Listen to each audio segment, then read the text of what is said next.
Josh, can you just kind of take me through that ninth inning and your emotions as it was going on?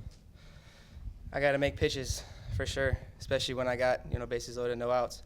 But I try to keep the emotions out of it because, when I start thinking too much, that's when I start throwing balls, start walking people, and then it gets haywire. So I just try to make one pitch at a time and get outs.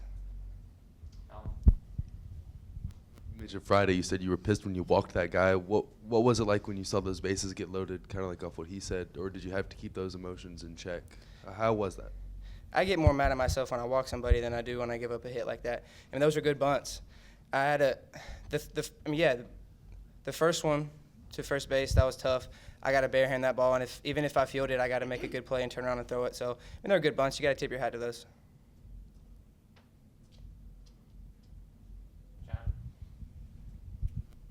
When the bases are loaded with no outs like that, do you think I can get out of this without giving up anything, or do you think minimize the damage? What's kind of your thought process of the scope of the inning? You got to trust yourself. You got to think that you can get out of it with nobody scoring because, it's a one-run game. And if you start having doubt in your head, that's when, things aren't going to go your way.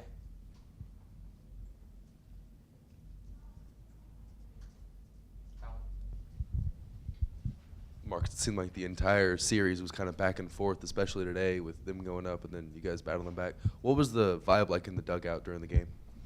We knew we had our hands full with their lefty pitcher today. He had a good slider, and we just had to teach ourselves to lay off of it. And he was throwing great back foot sliders to righties, so it was kind of tough to lay off of, and we just had to see the fastball up and jump on it when we could.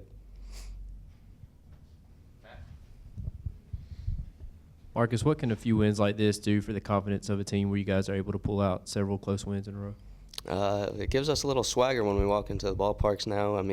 We feel like we intimidate teams as we walk in, and that may not be the case, but that's how we feel, and we feel like we could beat any team in the nation.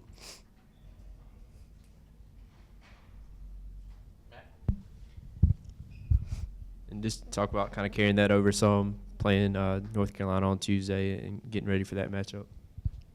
I haven't really looked into it that much. I'm pretty sure they're good. I don't know. We haven't got to that yet. We're focused on today, and we got the win, so we'll focus on that tomorrow. Regardless of who you're playing, is it a big deal to you guys to play a non-conference opponent in a professional park? Does that matter? All midweek games are just as big as the other.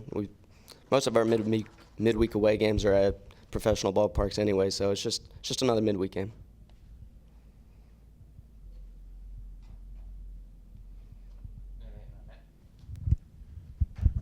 For either of you guys, just talk about kind of Alex and what he did coming up in that situation. It was awesome. Took a lot of guts. Kid hasn't seen a live pitch in about a week after colliding with the wall, so seeing that out of him, that was exciting, and it made me think that he was going to pull a Max Schrock about 2 years ago against Ole Miss. It was big. He was sitting in the dugout for the first 7 innings of the game, so to come out cold like that and get a backside hit's huge. Marcus, you've kind of made your spot known in like that 8 or 9 spot hitting-wise. Where do you see yourself as a good hitter down there to get on base and kind of wait for the top of the order to drive you in, or how do you view your role hitting-wise?